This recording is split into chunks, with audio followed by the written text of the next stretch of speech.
This is Diane Cooper with Weather Integrations, and this video is a part of our Tuesday Thought series.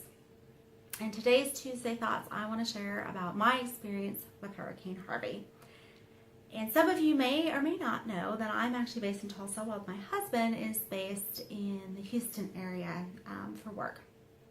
And he is in the Kingwood area. Kingwood was somewhat not talked about a lot in the media, but they actually did see some significant flooding. And unfortunately, he was one of those individuals that had to do an emergency evacuation on Monday, all the boat rescue and everything. And that was an interesting experience for me because we had thought we had done all of our research. We looked at the storm and we knew we were going to get some heavy rain, but he was in the 500-year level on the second floor, so we thought, he should be fine. And what I didn't have the foresight to understand or think through is that while his apartment was likely not going to get flooded on the second floor, what would happen if there was an emergency? What would happen if there was a fire? What would happen if the natural gas line exploded and he was cut off and emergency vehicles couldn't get to him? And so that was one of the reasons that they had them evacuate is because of that concern. So he spent the night in the shelter on Monday night, and thankfully we were able to get him back up to Tulsa a couple of days later. It was a process to get him back up here, I will say that, but we did get him back up safe and sound. And I've just really gone through and learned a lot of things. One of the things is looking at those escape routes, getting out before you get cut off. We knew that some of his escape routes had the 100-year flood going through them. And what does that mean? That means that you have a 1% chance every year of being flooded. It has nothing to do with you'll only be flooded once every 100 years. That is a very common misunderstanding, and that's absolutely not true. So again, he was in the 500 year, and that meant that he had a 0.2% risk of getting flooded. So we thought that he was probably okay. And we were pretty confident his car is totaled at this point. We're not sure about his apartment yet.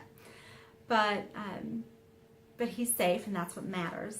And I'm trying to go back and learn and identify what were the elements that I hadn't considered when I was going through the decision-making process of not getting in to evacuate Saturday or Sunday.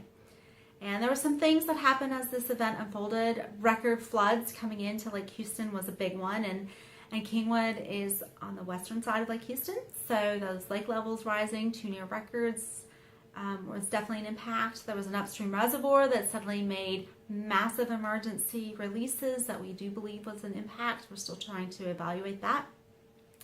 But all those elements were things that all came together. But in a nutshell, for you as our clients, our Weather Integrations and our GrowCasters clients, I'm taking those lessons learned and identifying how we can help you in the future make smarter decisions when it comes to a flood impact. What can we do to help keep you informed? And again, it comes back down to you've got to get out before your routes get cut off. And do you know what those escape routes are? Do you know what the higher ground is to get out? Where are you going to go? Do you know what your shelters are in the local area? Do you have friends and family that you can go to? Do you have an area that you might be able to get a hotel?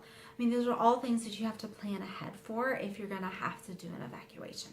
So these were some lessons learned that we're going to share out in the future as reminders when you're trying to be proactively planning and preparing for an event in the future. So I will close by saying that is my Tuesday Thought for today, is sharing out my personal experience and lessons learned with Hurricane Harvey.